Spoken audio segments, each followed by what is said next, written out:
E weche mamoko en ni nonro mohiu manotim kod riwruok ma ok mar piny owacho Amnesty International oyango ni obila nohinyo ji mohewo 107 e ng'anyo ma Kisumu.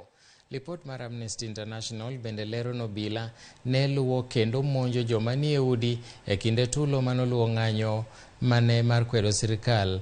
Kaluwore gi lipodno, ji 47 noyudo hinyruok mag magina e ng'anyono. Lipodno bende oyango ni ringre 11 ne oyudi e kar kano ringre ma Kisumu kod Kisii, ka ji 16 pod medo yudo thieth kaluwore kod hinyruok mane giyudo e lwet obila e kinde mag ng'anyo.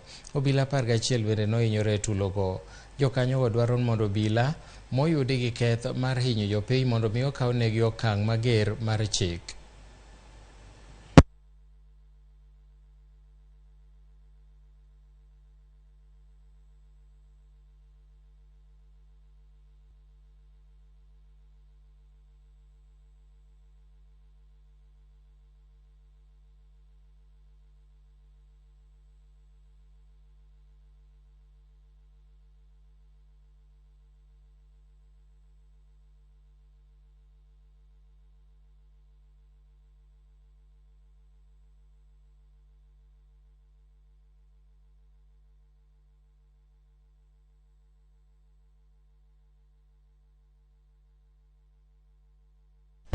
Mago ne gin tulo manotimore Kisumu.